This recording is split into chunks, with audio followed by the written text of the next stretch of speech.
Hi friends, இன்றைக்கி நம்ம என்ன வீடியோ பார்க்க போகிறோம் அப்படின்னா வெண்டைக்காய் புளிக்குழம்பு எப்படி பண்ணுறது அப்படின்றத பார்க்கலாம். வாங்க வீடியோக்குள்ளே போகலாம். கொஞ்சம் எண்ணெய் ஊற்றிக்கோங்க.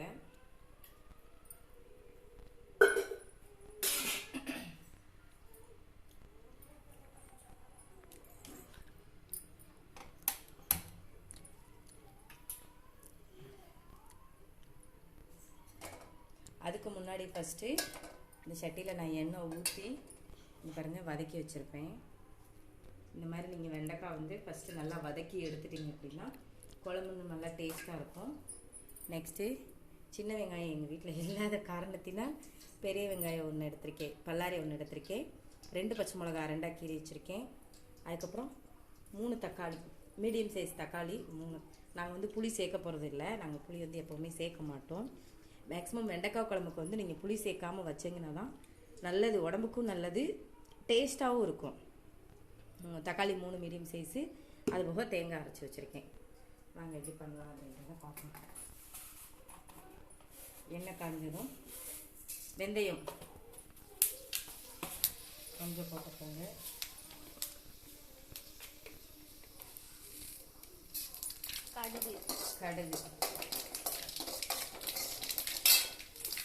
கடுகு நல்லா பொரிஞ்சு வரும். சத்தை கேட்குன்னு நினைப்பேன். அப்படியே வெங்காயத்தை போட்டுக்கலாம்.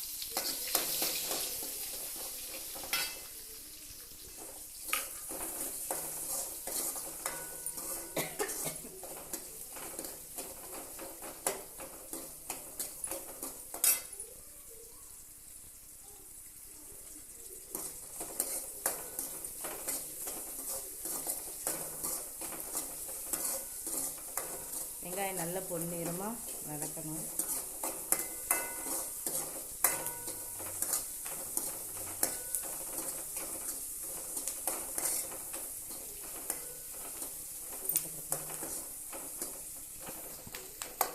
பார்த்தீங்களா வெங்காயம் எப்படி வதங்கிருக்குன்னு? இந்த அளவு இப்படி இருக்கும்போது நம்ம வந்து தக்காளி போட்டுடலாம்.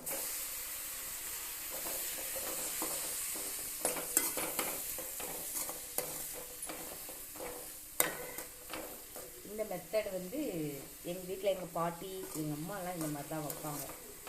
சூப்பராக இருக்கும். எங்கள் பிள்ளைங்களுக்குமே இந்த குழம்பு வந்து ரொம்ப பிடிக்கும். பாப்பா, அம்மாவுக்கு இந்த குழம்பு வைக்கிறது ரொம்ப பிடிக்குமா? வாய்த்திறந்து பேச மண்டையாட்டுறேங்க. இந்த மாதிரி நீங்கள் ட்ரை பண்ணி பாருங்கள், வீட்டில் சூப்பராக இருக்கும்.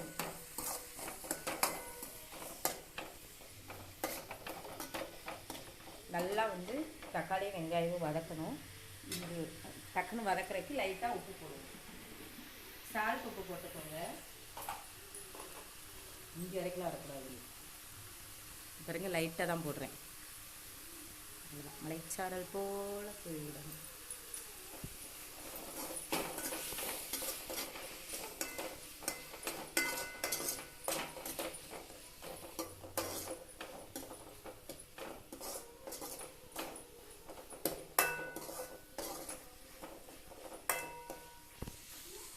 அதுக்கப்புறம் தேங்காய் அரைக்கிறீங்க இல்லையா? தேங்காய் அரைக்கும்போது அதில் சின்ன வெங்காயம் இருக்குல்ல, அது வந்து ஒரு இவ்வளோ தண்டி மீடியம் சைஸ்ன்னு வச்சுக்கோங்களேன். அதில் ஒரு 4 சின்ன வெங்காயம், தக்காளியில் ஒரு அரை தக்காளி, அதுவும் உள்ளே போட்டு தேங்காய் கூட போட்டு அரைச்சி வச்சிங்கன்னா இன்னும் சூப்பராக இருக்கும். ஸோ நான் இன்றைக்கி அது பண்ணலை. குழம்புமே நல்லா கட்டியாக நல்லாயிருக்கும். இன்றைக்கி நான் அது பண்ணலை, சும்மா தேங்காய் மட்டும்தான் அரைச்சி வச்சுருக்கேன்.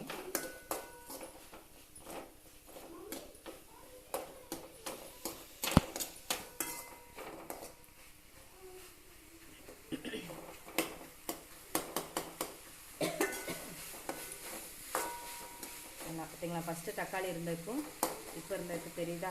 நல்லா அப்படி வதக்கணும். எந்த குழம்புமே நம்ம வைக்கும்போது இந்த வெங்காயம் தக்காளி வதக்குறதுல தான் இருக்குது குழம்பே.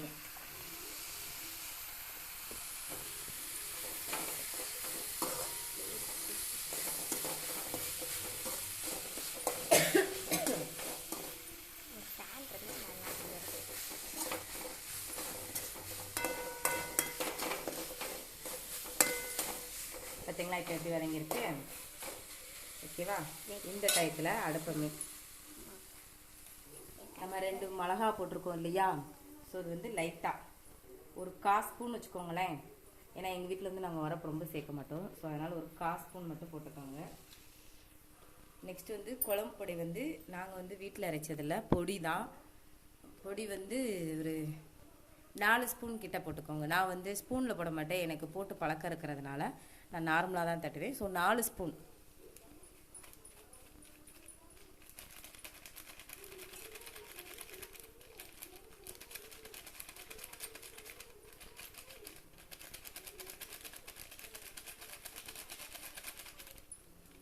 பார்த்தீங்களா, 4 ஸ்பூன் கிட்ட போட்டாச்சு. அவ்வளோதான். இதை வந்து நல்லா இதையும் வதக்கணும். இது வதக்குறதுக்கு முன்னாடி தண்ணி கொஞ்சம் ஊற்றிக்கலாம். இந்த பார்த்தீங்களா, கொஞ்சம் தான் ஊற்றுறேன் நான். இதை ஊற்றி விட்டு இந்த மசாலா வாடை போகணும், அந்த அளவுக்கு வதக்கணும். நம்ம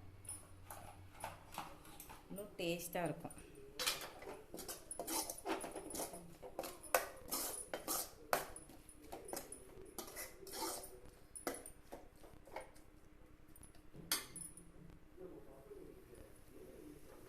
உள்ள பாருங்க கொதிக்குது பார்த்தீங்களா.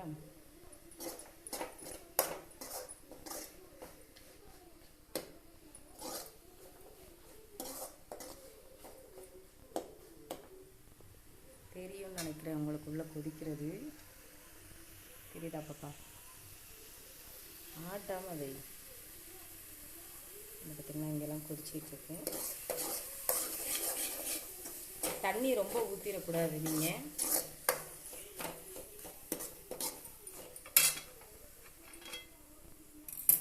இப்போ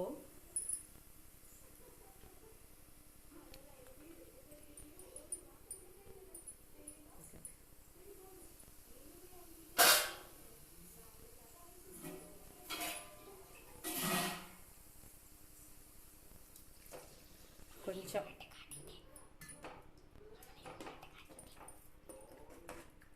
இந்த அளவு தான் தண்ணி ஊற்றிட்டு இதில் நம்ம வதக்கி வச்சுருக்கோம் பார்த்தீங்களா வெண்டைக்காய், இதை வந்து உள்ளே போட்டுடலாம்.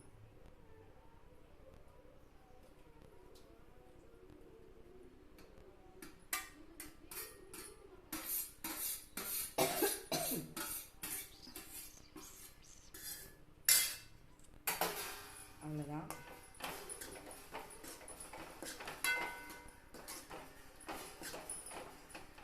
இந்த வெண்டைக்காய் போட்டுட்டு குழம்புக்கு தேவையான உப்பு போட்டுடலாம்.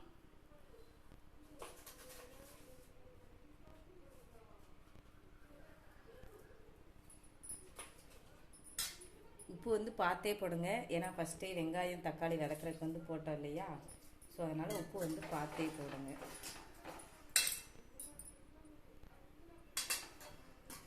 நல்லா அப்படி கிண்டி விட்டுட்டு இது வந்து ஒரு கொதி வரணும். அப்போல வெங்காயம் தக்காளி இது வதக்கும்போது கொதிச்சிச்சு பார்த்தீங்களா, மசாலா பொடி போட்டு வதக்கும்போது அது மாதிரி இது வந்து இப்போ கொதி வரணும். கொதி வந்ததும் தேங்காய் ஊற்றிடலாம். நம்ம ஃபஸ்ட்டே நல்லா வதக்கி வச்சுட்டோம் இல்லையா, அதனால் வெண்டைக்காய் வந்து ரொம்ப வேக விடாதீங்க, அப்புறம் வந்து உடஞ்சி போயிடும்.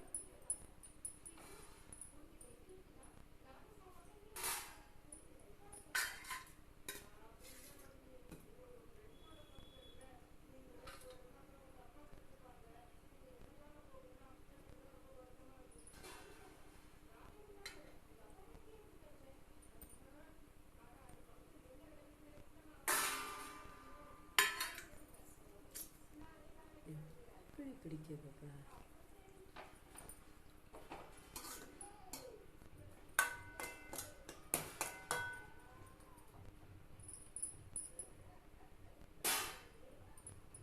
கொதி வர ஆரம்பிக்குது, சுற்றி பாருங்க. இப்படிதான் பிடிக்கணும்.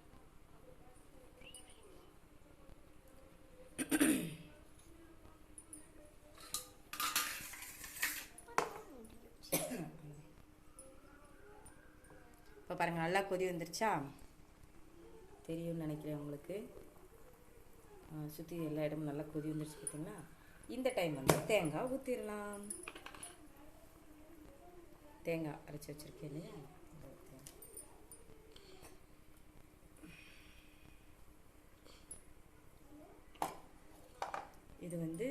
மிக்ஸி ஜார் இனி வந்து தண்ணி ரொம்ப ஊற்றிடக்கூடாது. மிக்ஸி ஜாரை கழுவி ஊற்றுறது மட்டும்தான்.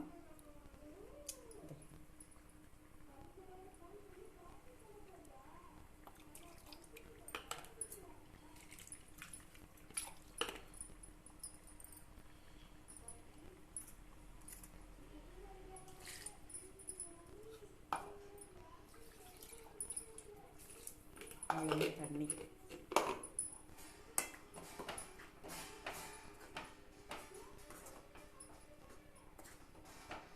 பார்த்தீங்களா? ரொம்ப கட்டியாகவும் இல்லாமல் ரொம்ப தண்ணியாகவும் இல்லாமல் வைக்கணும். மீடியம் சைஸாக வச்சா போதும். அவ்வளோதான்.